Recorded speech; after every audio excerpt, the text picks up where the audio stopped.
Jaya Radha Madhava Kunja Bihari Jaya Radha Madhava Jaya Radha Madhava Kunja Bihari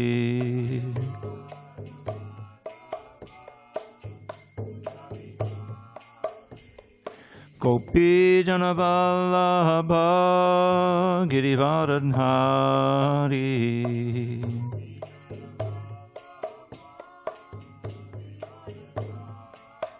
Jaya Gopi Janavallabha Girivardhari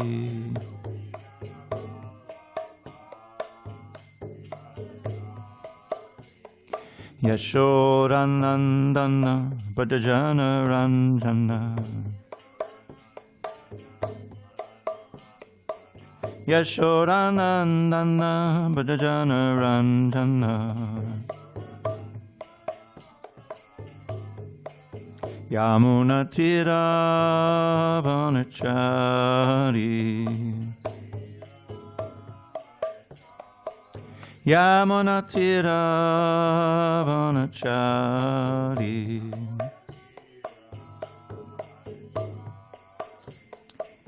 Hare Krishna, Hare Krishna, Krishna Krishna, Hare Hare, Hare Rama, Hare Rama, Rama Rama, Hare Hare.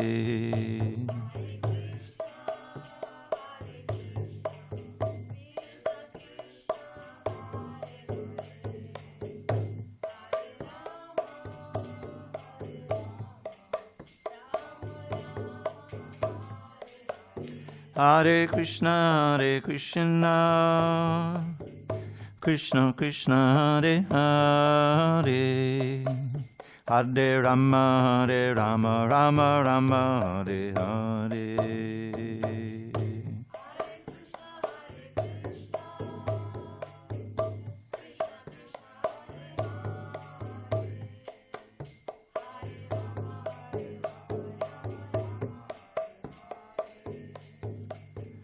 Jaya Radha Madhava Kunja Bihari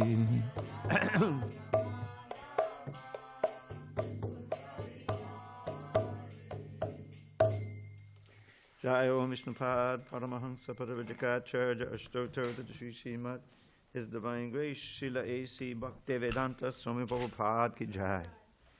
ISKCON BBT Founder Acharya Srila Prabhupada Ki Jai.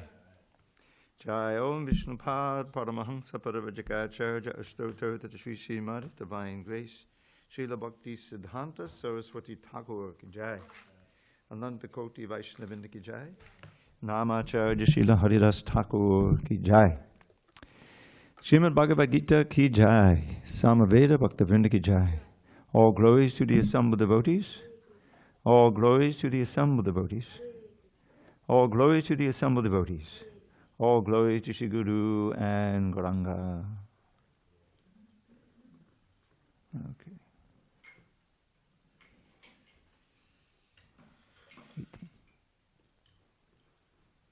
All right, I'm going to leave this right here.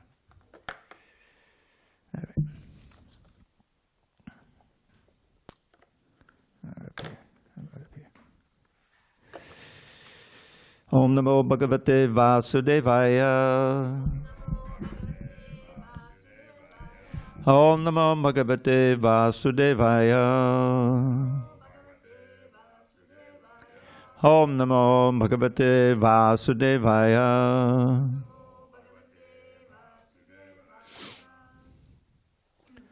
On this 18th day of March 2026 in San Diego, we're reading from Srimad Bhagavad-gītā as it is, translation and commentary by His Divine Grace A.C. Bhaktivedanta Swami Prabhupada. And we are in chapter 18, conclusion, the perfection of renunciation. Text 72 at the top of page 710.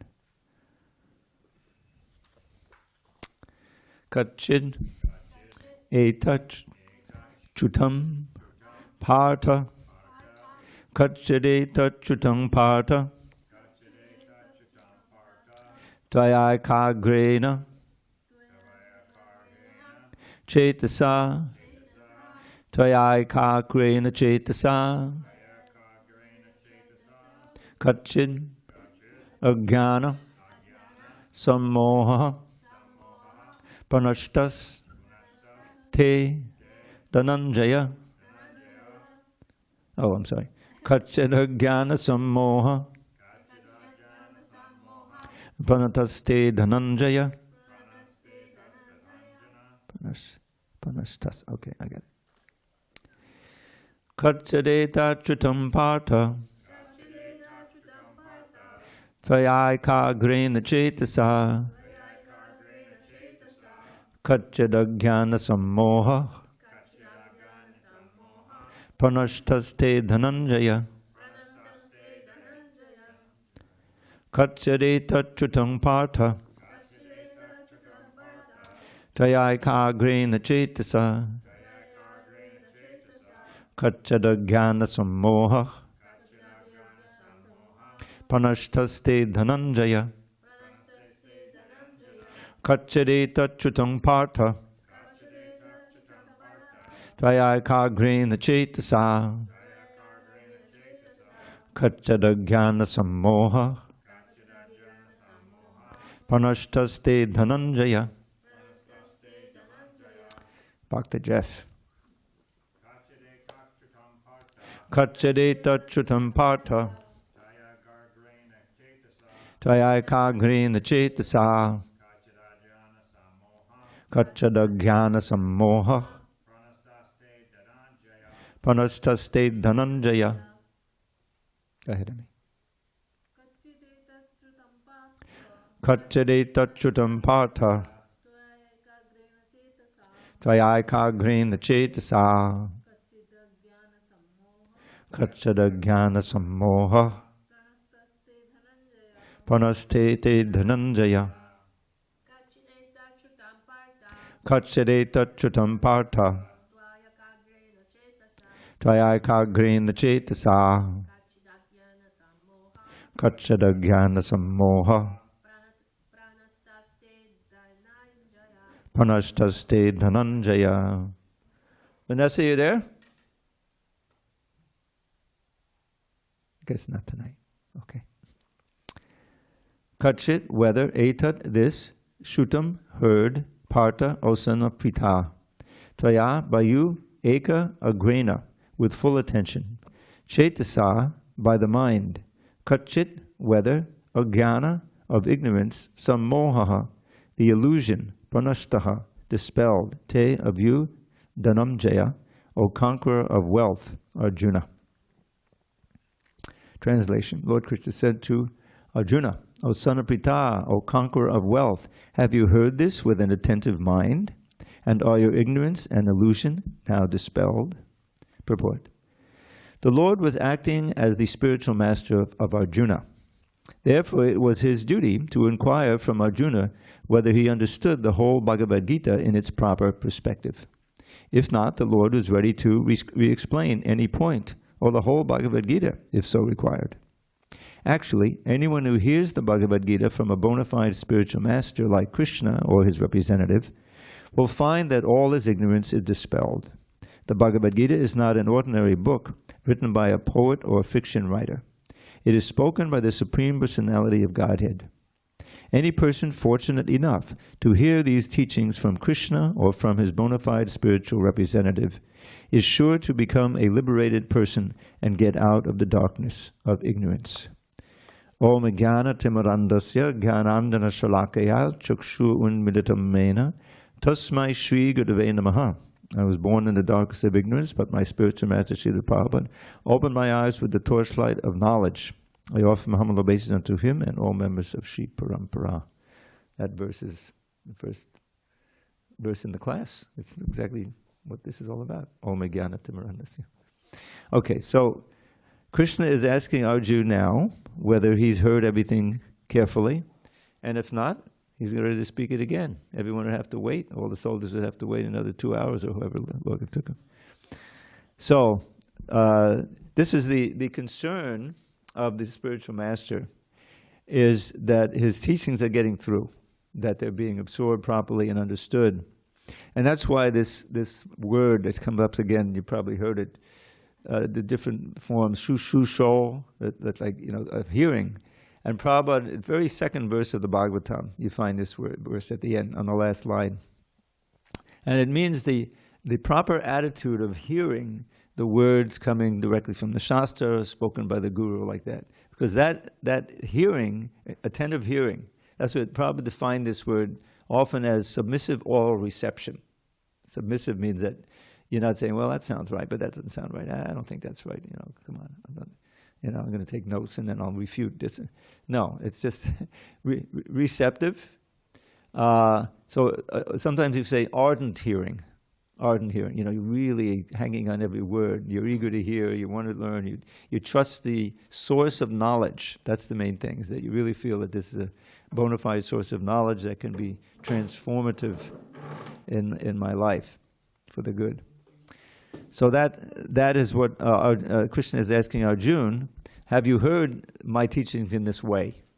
Have you, and you're accepting them? And of course, then the next question at the end, I think, just a couple of verses, Arjuna finishes up. And then the Sanjaya comes in here. Yeah, actually the next verse is like a key verse where Arjuna is now transformed and he says, yes, I will act as you say. So this is, Krishna's checking, because, and this is something that we should also feel, that when we're speaking, that the message is getting through. That's why Prabhupada would ask for questions, to try to dispel any doubts. And he's willing, he would be perfectly willing to explain a certain point again, because there's that concern that this transmission be complete, that the reception is also there, and it's because it's like a life and death situation. This knowledge is the foundation upon which we can actually transform our lives.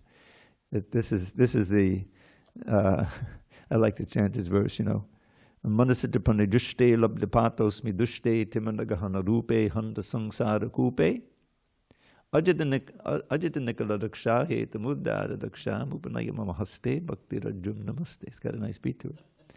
So what does it say? He says, fallen in this deep, and this is, well, we can all relate to this, I think. I can. Fallen in this deep and dark and dirty well of Maya, threatened by the snake of lust, whose venom burns like fire, helplessly I pray, O Lord, whose strength is ne'er in doubt, place the rope of bhakti in my hands and pull me out. And one can think, with a little stretching of the imagination, that rope is this knowledge. Bhagavad-gītā is part of that rope. It can strengthen our intelligence. But of course, that rope, we have to hang on to the rope. We're asking him to pull us out. We have to hang on to that rope. And that means following the instructions and sincerely and strictly. And then Krishna will, without fail, deliver us from this material world, and even more, bring us back into the world of Satchidananda life, of eternally bliss and knowledge. That is the spiritual world. So this is the key question he's asking Arjuna. Now Arjuna will answer in this famous verse. Arjuna vacha nashto mohasmatir labdha tvat prasaran mayachyuta Chitosmi gata sandeha Kadeshe vachanang tava. That last three words is very famous. Kadeshe vachanang tava. Arjuna said, my dear Krishna, O infallible one, my illusion is now gone. I have regained my memory by your mercy. I am now firm and free from doubt, and am prepared to act according to your instructions. In other words, I'm prepared to fight. Purport. The constitutional position of a living entity, represented by Arjuna, is that he has to act according to the order of the Supreme Lord. He, the living entity, is meant for self-discipline.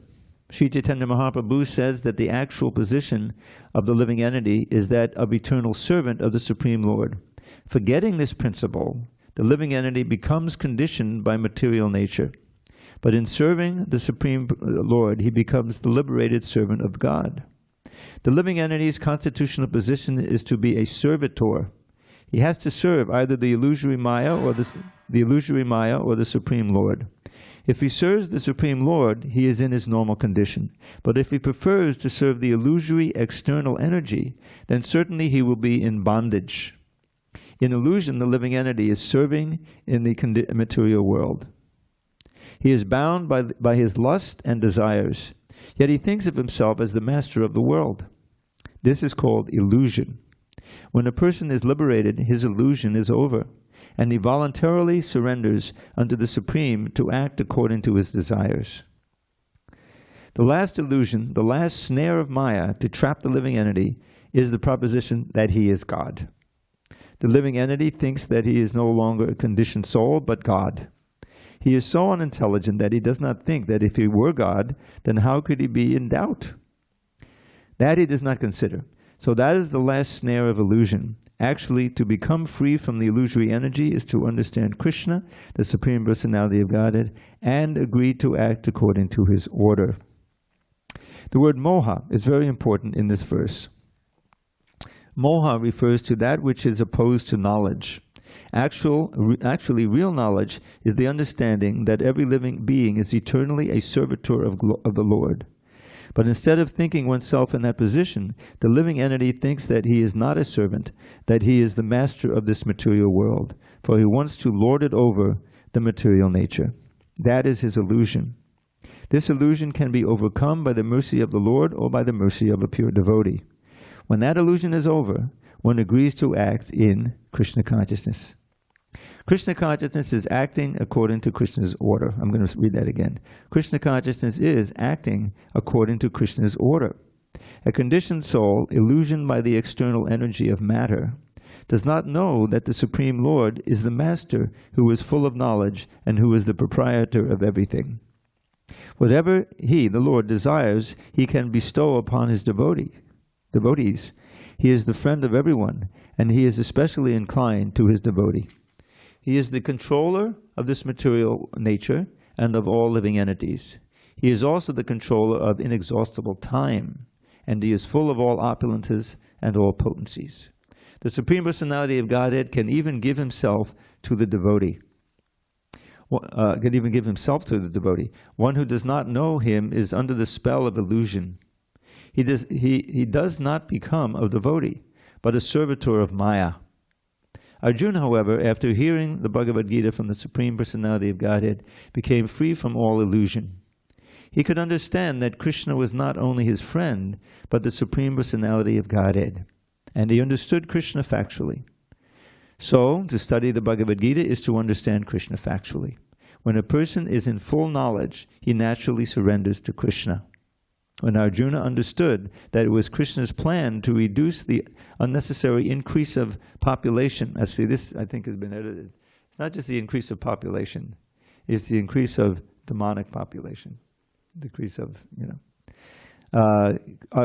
when Arjuna understood that it was Krishna's plan to reduce the unnecessary increase of demonic population, he agreed to fight according to Krishna's desire. Arjuna again took up his weapons, his arrows and bow, to fight under the order of the Supreme Personality of Godhead. Cool. So, you see that the great disease of the conditioned life is ignorance.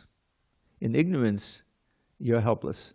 Just like when that pandemic hit, I mean, I don't know about you, but I wanted to know just what this thing is, where the dangers, how it affects you, and how to take steps in order to ward off the infection. Without that knowledge, you're very vulnerable. And just like children, they have to be protected because they're so ignorant. They'll walk out in the street or they'll eat something that they shouldn't, whatever. So the parents, especially mother, especially father, both of them, they're very careful to guide the child in how to navigate the material world that they're in so that they can stay safe and healthy and like that. So, but as they get older, you know how to do it yourself. You're supposed to learn that so that you can live independently in this world. I mean, not independently, but, safely. So we're completely in ignorance without understanding our real nature. First, who are we? What are we? The default is, I'm this body. Who else could I be, right? And there's my brother, my father, my mother. In other words, if everyone else around you is an illusion, then you're going to be an illusion too, right? But that illusion is the foundation of all our suffering, of our conditioned life. So if we want to improve our life, if we want to really make progress on the path back to Godhead, and who knows, even go back to Godhead in this very lifetime, then we need the knowledge and the faith in the knowledge and the will, and the strength of will to actually give up those things that we know are impediments and take on those activities and things that we know will help us. Even though at first they may seem difficult. But as we've been emphasizing, and the whole philosophy emphasizes all the time, that the chanting of the mantra, chanting of the Hare Krishna mantra, which is the great blessing of the age, puts you directly in touch with Krishna.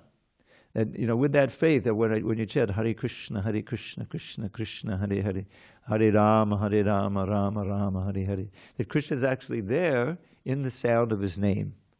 And that just by hearing that sound, the purification is taking place.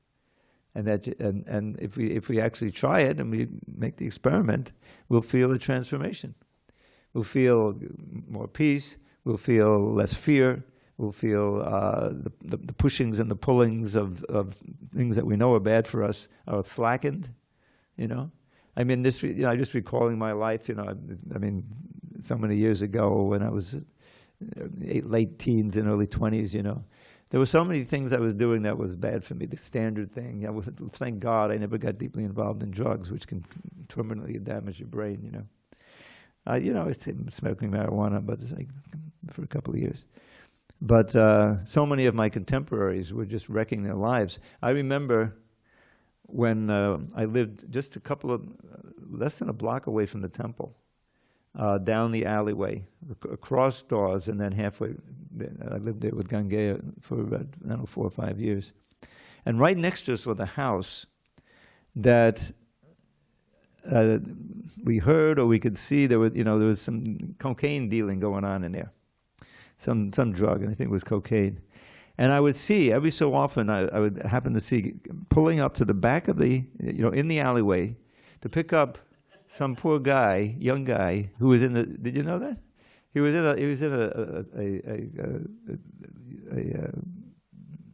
a wheelchair. And they had to help him get. I don't know if he took the whole wheelchair. It was a special truck that got him onto the wheel, and then they drove off. And somehow, I don't know if we talked to the guy. We heard, somebody that he had wrecked himself with cocaine, and he was just, under care. There was some program at the hospital that he could go, like that. Young guy, he just wrecked his life. And then there was this other fellow who I've spoken of before, and I could tell the whole story. He must have been about a bit of an alcoholic, because he was also part of AA. It's AAA is the car thing, AA is the alcohol. So up in one of these churches up here, I forget which one it is. It's 2 big churches. So they had a program of of Alcoholics Anonymous that they could go. So, believe it or not, a devotee's son who had become an alcoholic, he was sent here to get some Mamai Association. He was a friend in Alatra, and I knew it. And he started going up there. He met this guy and brought him down to the temple. And I forget his name now, but he was in his late 30s maybe. But he had wrecked himself with cocaine. I learned that. He liked my classes, but he couldn't sit for more than 10 minutes. He was so restless, the mind, so he'd have to walk around in the patio and come back, poor guy. And maybe a year ago or less, he comes knocking to my door. I don't know how he got my address, but someone must have told him where I live. So he knocked on my door, and I said, "Oh, Bob." That wasn't his name, but I forget his name. I said, "How you doing?" He didn't look very happy. He said, "Oh, I drove out here, I had to, and now I forgot where I parked my car. I have no idea where I parked my car. So how can I help you? What am I supposed to do, So I gave him a glass of water, a little prasadam. And I think later on, he was walking around, he found his car, he told me, But it was such a tragic scene. He was a young guy, And so this is the material world. It's full of all these dangers and ways you can completely wreck yourself. You can be performing some crime, get thrown in jail, 10 years, and you're a slave in there. You're slave labor in there. They have all kinds of workers that come in there. We'll pay $2 a day, if that. $1.50 a day. Yeah, they got to work on that. So this material world is danger at every step. But we've been so fortunate, by Srila Prabhupada's mercy and the Acharyas and Lord Chaitanya, that this knowledge and this process has been given to us, and this association that we can come here and have a Bhagavad Gita, Kirtan, all these festivals and see the beautiful deities. So with that sense of gratitude, samsara dava anadali loka, the first verse of the Shiksha, of the Guru Vastika, is so critical. Goes to get up, that's the first thing you do. When the kirtan starts, that's the first thing you're thinking. Samsara dava nadalidha loka tranaya karunya gunaganat. So samsara is birth, death, is davana, is a blazing fire. It's often compared to a blazing fire, forest fire, or to the ocean. Both places of great danger if you're caught in the middle of them, right? So samsara davana nadalidha loka tranaya means he's delivering. Yes, how? He's like a cloud of mercy pouring down his knowledge and all these different things to extinguish this blazing fire that we're fighting against. Samsara dharali loka tranaya karunya ganaganatam. So in the form of a cloud of mercy, he's raining down the cooling rains of the instruction and the knowledge and all of these different association, and extinguishing this fire. Praptasya kalyana gunana is an ocean of auspicious qualities. Vande Guru Sri Chadanarabhi. I offer my obeisance to the Guru. So that sometimes it's good to read about previous acharyas and the glories of our whole line. Who is this wonderful book that Bhakti Vikas wrote, is an encyclopedic book about Bhakti Siddhanta Saraswati Thakur. It's available online. Actually, I can send you a PDF of it. The only problem is, recently, during his appearance day, I read from it, and Bhakti Vikas Swami, he told me this, so I didn't understand at the time. If you read the Brahma Samhita, which is a book with a commentary by Bhakti Siddhanta Saraswati, it's published by the BBT. You can get it. It's in the Vedabase. I think it's in Vedabase.io, the app. It's free. You start reading it, you say, some of the purports, it's like difficult to figure out just what he's getting at, the language, the whole thing, So in order to emulate that style, every so often, without, regularly, he's putting in words that are really obscure. You'll quite know, what is that word? That looks like a strange word. So he's got a glossary back there, but if you have the physical book or even the PDF, then you have to go back and look back like that. But they have, for all of, I think it's $20. This is 3 big, huge volumes on Kindle. I don't know if you ever get any Kindle books from Amazon. They have the words. You can just click on it and it'll give you the meaning. You don't have to go to 7,000 pages later to look at the glossary. But it's such an incredible book, and telling his upbringing and his incredible intelligence from childhood. He remembered everything he read or heard. He knew the whole Bhagavad Gita at age 4, and he knew how to explain the verses. He didn't just memorize it. So that's our line, and Bhaktivinoda Thakur, the exalted father, wrote so many books, So this knowledge is flowing down. It's like, from a big waterfall or a river, And Prabhupada has been, the great gift of giving it to us in English. That key element, this is one silver lining to the cloud of the English domination of India for 250 years or whatever it was. It was the fact that, they taught intelligent people like English, and then therefore he could open it up to the rest of the world. And from the English, all these languages, 70, 80 languages now, these books have been translated. It's amazing, So the mantra is available to all. The language is available to everyone, and we should take advantage of it. Every moment counts in our life, absorbing the language, giving it to the knowledge, giving it to others, and then we can, say yes, just as Arjuna says in this verse, Yes. O Krishna, my dear Krishna, O fallible one, my illusion is now gone. I have regained my memory by your mercy. I am now firm and free from doubt, and am prepared to act according to your instructions. So we can also one day say that nicely and agree with him. All right, shall we go on? That's the end of the conversation. And now comes the summary by Sanjaya. You remember the context. Sanjaya is speaking this all to Dhritarashtra, who's back in the city.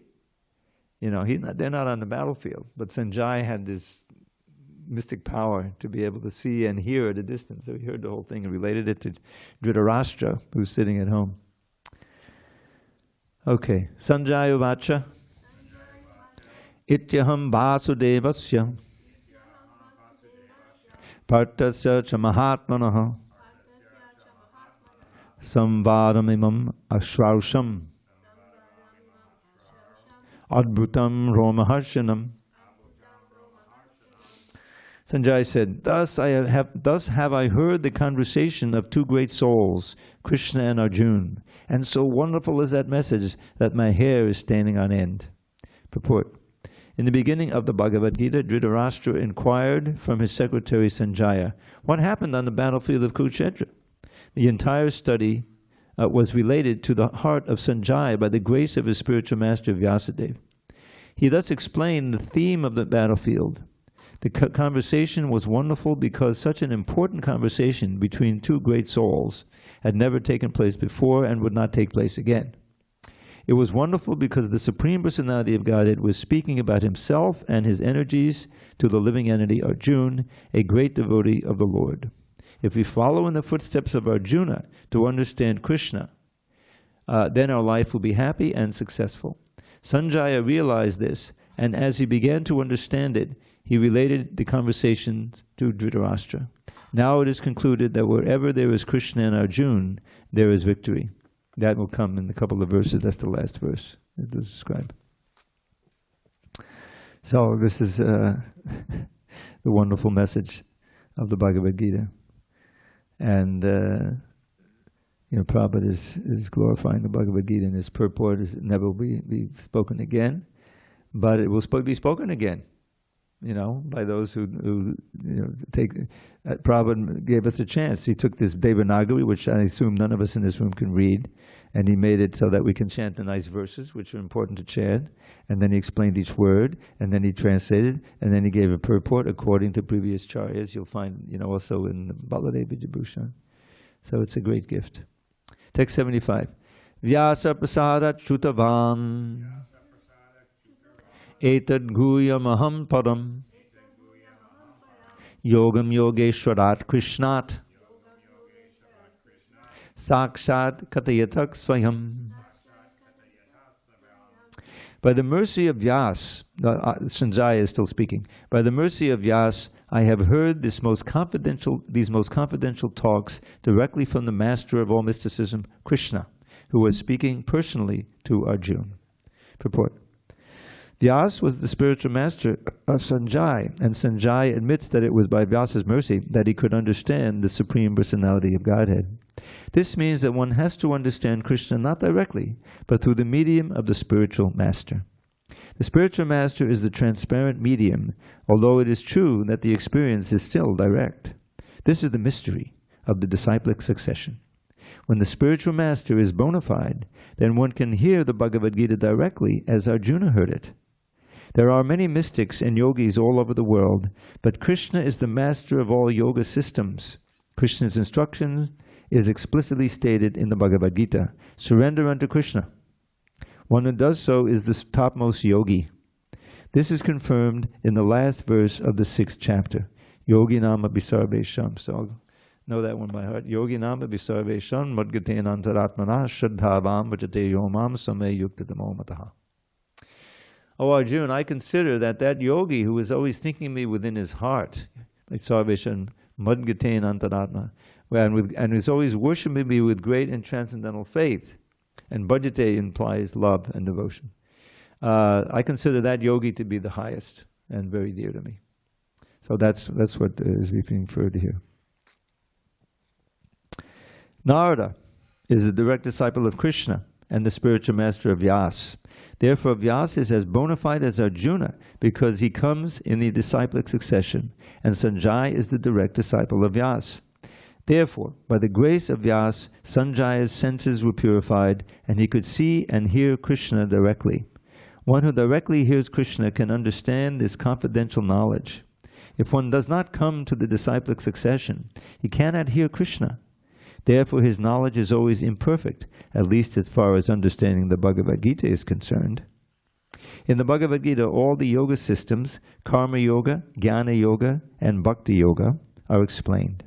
Krishna is the master of all such mysticism. It is to be understood, however, that as Arjuna was fortunate enough to understand Krishna directly, so by the grace of Vyasa, Sanjaya was also able to hear Krishna directly. Actually, there is no difference between hearing directly from Krishna and hearing directly from Krishna via a bona fide spiritual master like Vyasa. The spiritual master is the representative of Vyasadeva also. Therefore, according to the Vedic system, on the birthday of the spiritual master, the disciples conduct the ceremony called Vyasa Puja. And what is this called? Vyasasana. If I start speaking stuff that is, deviated, then you can come in and pull me off here. That's why it's called the Vyasasana. Anyone who speaks from here has to be, giving bona fide knowledge. Basically the same knowledge that Krishna is given, but in a way that you can easily understand. And everyone says it's Vyasasana, but if you want to do it right, it's Vyasasana. I know it won't happen. It's Vyasasana. It's like, just like, what is that river? Saraswati, the Saraswati River. Saraswati. No one ever says that, but that's what it is. Okay. Yes. No, come on. You didn't bring the mics out. Go get a mic. No, go get a mic. Oh, Krishna. Yeah, we got people traveling out of town. I don't know what's going to happen tomorrow morning. May not be able to have a morning program. The very last line in the purport, the thing with the birthday, is that literal? Okay, which verse? About the birthday. Oh yeah. On the birthday of the spiritual master, the disciples conduct a ceremony called Vyasa Puja. So whenever the spiritual master of any disciple has a birthday, then you conduct a Vyasa Puja? Well, assuming that the spiritual master is devotee, bona fide spiritual master in the line, yeah. Then you have a ceremony. Now, have you ever been here on Janmashtami? Janmashtami? Have you heard of Janmashtami? Krishna's birthday? Coming up usually in August sometimes. The next day is Vyasa Puja. Prabhupada appeared and his birthday was right after Janmashtami. So every year, we have these two main holidays, one after another. Janmashtami, which you fast all day and then you feast, and then the next day you have a half-day fast and you remember Prabhupada, And there's all kinds of homages to Srila Prabhupada like that. Yes, that's traditional. Because the spiritual master, as Prabhupada said, he would always use this phrase, transparent via medium. But via medium is a Latin. It's a kind of a way. It's a little road. Just the word medium is what Prabhupada is looking for. A transparent medium. Just like, this is a transparent medium. In other words, if this microphone is distorting my voice, or what I'm saying in here isn't coming out in here, we got a problem, right? It's not transparent. So that's the whole idea, that the bona fide spiritual master is someone who is a conduit for the knowledge that is coming originally from Krishna and through his representative, and like Narada Muni, he heard from Brahma.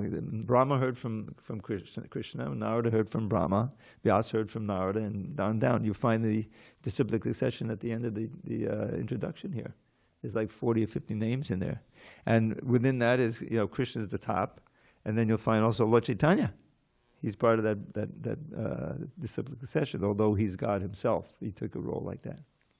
So we're fortunate enough, we come down and Prabhupada wrote these books, and his representatives are teaching, and some of them are also taking roles of spiritual masters, bona fide spiritual masters, meaning that they're simply giving Prabhupada's teachings, which are Krishna's teachings. They're transparent medium. They're not distorting it for their own benefit or anything like that. So it's a science, But that idea, the understanding of there's 4 different disciplic successions. One starts with, they all start with Krishna, but then there's Brahmas, the Sampradaya, and Sri Sampradaya, which is coming down through the goddess of fortune. And also, I think, Ramanujacharya and that whole line, Madhvacharya, coming down. Rudra, Shiva has his own, he's also coming down, he's heard. And the Kumaras, those 4 Kumaras, who are the original sons of Lord Brahma. But they're so full of knowledge that by mystic power, they kept themselves as little children, because they didn't want to get married. Brahma's first task, his mission, was to populate the universe. Here he is, but he's got to somehow figure out how to, all these souls who now have to take birth and begin their karmic activity again. So he had hoped that his first sons would do that, but they refused, and he became angry, and he started frowning like this, and between it came Rudra, or Shiva. This is the whole thing. It's mentioned in the second canto, I think, how this happened. So anyway, there's these 4 sampradayas. We belong to the Brahma, Madhva, Gaudiya Sampradaya. That is Krishna is understood, he's at the top. But Brahma then gave the knowledge to Vyasa, and it came down through Narada, and then, so it's Brahma, and then a very prominent acharya in the line is Madhva, Madhvacharya. I'm not sure exactly when he lived, hundreds of years before Lord Chaitanya. But then the next most prominent acharya was Lord Chaitanya himself. So it's Brahma, Madhva, Gaudiya. Gaudiya refers to Lord Chaitanya. The land of Gauda, that's Bengal, where Lord Chaitanya appeared. More questions? Well, and so then the Vyasa you referred to, number 3, that's this right here, right? Yeah. Yes, the same Vyasa. Yeah, he's a disciple of Narada, who's a direct disciple of Brahma. Brahma, Narada, and Vyasa, like that, Vyasadeva. And Vyasadeva, the 4 Vedas, you may have heard the 4 Vedas in the Upanishads. So Vyasa, he wrote them all down. He divided the 1 Veda into 4, and then he wrote all these Upanishads and the Puranas, such as the Bhagavad Purana. He also wrote that down, And the Vedanta Sutra. Sutras, this is aphorisms. And that's the essence of all the knowledge, in the Vedas. And the Bhagavad Purana is the final, conclusive commentary on the Vedanta Sutra. So it contains the ultimate Vedic knowledge in a way that we can understand, when it gives the proper commentary by the acharyas. All right, where were we? It's 8 o'clock. Is it 77? No, 76. Vyasa is explaining how ecstatic he is, just remembering. Yeah. Did we do 75? Yeah. Okay, 76. Rajan sangsmitya sambadam imamadbhutam keshabharjanayo punyam vishyami chamuhu muhu. So again, Sanjay speaking to Dhritarashtra, O king, as I repeatedly recall this wondrous and holy dialogue between Krishna and Arjuna, I take pleasure, being thrilled at every moment. Purport: the understanding of the Bhagavad Gita is so transcendental that anyone who becomes conversant with the topics of Arjuna and Krishna becomes righteous, and he cannot forget such talks. This is the transcendental position of spiritual life. In other words, one who hears the Gita from the right source, directly from Krishna, attains full Krishna consciousness. The result of Krishna consciousness is that one becomes increasingly enlightened, and he enjoys life with a thrill, not only for some time, but at every moment. Okay, going on. 77. Tacha samsmrit. Now, notice that he's repeating himself. Samsmritya. Remembering. Again, he's remembering. Tacha samsmritya. Rupamatyadbhutam harehe. Vismayo me mahan rajan Rishyami chapunak punaha. O king, as I remember the wonderful form of Lord Krishna, I am struck with wonder more and more, and I rejoice again and again. Purport. It appears that Sanjaya also, by the grace of Vyasadeva, could see the universal form Krishna exhibited to Arjuna. It is, of course, said that Lord Krishna had never exhibited such a form before. It was exhibited to Arjuna only. Yet, some great devotees could also see the universal form of Krishna when it was shown to Arjuna, and Vyasa was one of them. He is one of the great devotees of the Lord, and he is considered to be a powerful incarnation of Krishna. Now, this incarnation, you have to understand, he's powerful, right? Does it say powerful? Yeah, empowered. This is called Shakti Avesha. Shakti means power, Avesha means infused. Infused with a certain power, especially here to write, you see. So it's also considered, Srila Prabhupada is a Shakti Avesha, because it says that unless one is empowered, he cannot spread the holy name all over the world. The Prabhupada spread the holy name all over the world. So he must have been empowered, so he's a Shakti Avesha. Vyasa disclosed this to his disciple Sanjaya, who remembered that wonderful form of Krishna exhibited to Arjuna and enjoyed it repeatedly. 78, this is it, it's the last verse. Yatra Yogeshwara Krishna Yatra Parto Dhanurdaraha Tatra Shri Vijayo Bhutir Dhuva Nitir Matir Mama. Wherever there is Krishna, the master of all mystics, and wherever there is Arjuna, the supreme archer, there will also certainly be opulence, victory, extraordinary power, and morality. That is my opinion. Matir Mama. Okay, that is my opinion. Purport. The Bhagavad Gita began with an inquiry of Dhritarashtra's.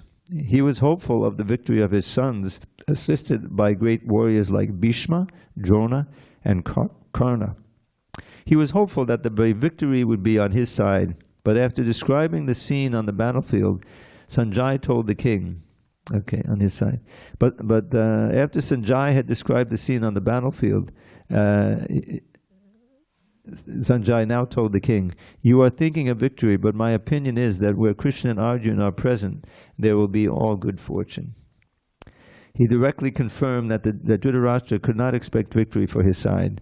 Victory was certain for the side of Arjuna because Krishna was there. Krishna's acceptance of the post of charioteer for Arjuna was an exhibition of another opulence. Krishna is full of all opulences, and renunciation is one of them. So that's the title of this chapter, Perfection of Renunciation. There are many instances of such renunciation, for Krishna is also the master of renunciation. The fight was actually between Duryodhana and Yudhishthira. Arjuna was fighting on behalf of his elder brother Yudhishthira. Because Krishna and Arjuna were on the side of Yudhishthira, Yudhishthira's victory was certain.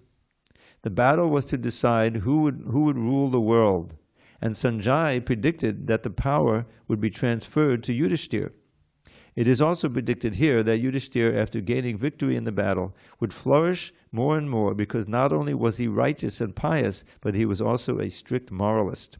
He never spoke a lie during his life. There are many less intelligent persons who take the Bhagavad Gita to be a discussion of topics between two friends on a battlefield. But such a book cannot be scripture. Some may protest that Krishna incited Arjuna to fight, which is immoral. But the reality of the situation is clearly stated. The Bhagavad Gita is the supreme instruction on morality. The supreme instruction of morality is stated in the 9th chapter. In the 34th verse is the last verse of the chapter. Manmana bhava madbhakta. One must become a devotee of Krishna. And the essence of all religion is to surrender unto Krishna. Sarva dharman parityajya mamekam sharanam bhaja. The instructions of the Bhagavad Gita constitute the supreme process of religion and of morality. All other processes may be purifying and may lead to this process, but the last instruction of the Gita is the last word in all morality and religion. Surrender unto Krishna. This is the verdict of the 18th chapter. From the Bhagavad Gita, we can understand that to realize oneself by philosophical speculation and by meditation is one process, but to fully surrender unto Krishna is the highest perfection. This is the essence of the teachings of the Bhagavad Gita. The path of regulative principles according to the orders of social life and according to the different courses of religion may be a confidential path of knowledge, but although the rituals of religion are confidential, meditation and cultivation of knowledge are still more confidential, and surrender unto Krishna in devotional service in full Krishna consciousness is the most confidential instruction. That is the essence of the 18th chapter. Another feature of the Bhagavad Gita is that the actual truth is the Supreme Personality of Godhead, Krishna. The absolute truth is realized in three features. I wonder if that actual truth is meant to be absolute truth. You know what I think? It looks like I think that's a mishearing or something. The absolute truth is realized in three features: impersonal Brahman, localized Paramatma, and ultimately the Supreme Personality of Godhead, Krishna. Perfect knowledge of the absolute truth means perfect knowledge of Krishna. If one understands Krishna, then all the departments of knowledge are part and parcel of that understanding. Krishna is transcendental, for he is always situated in his eternal, internal potency. The living entities are manifested. The living entities are manifested by his energy. The living entities are manifestations of his energy and are divided into two classes: eternally conditioned and eternally liberated. Such living entities are innumerable, and they are considered fundamental parts of Krishna. Material energy is manifested into 24 divisions. The creation is effected by eternal time, and it is created and dissolved by the external energy. This manifestation of the cosmic world repeatedly becomes visible and invisible. In the Bhagavad Gita, 5 principal subject matters have been discussed: the Supreme Personality of Godhead, material nature, the living entities, eternal time, and all kinds of activities. All is dependent on the Supreme Personality of Godhead, Krishna. All conceptions of the absolute truth, impersonal Brahman, localized Paramatma, and any other transcendental conception, exist within the category of understanding the Supreme Personality of Godhead.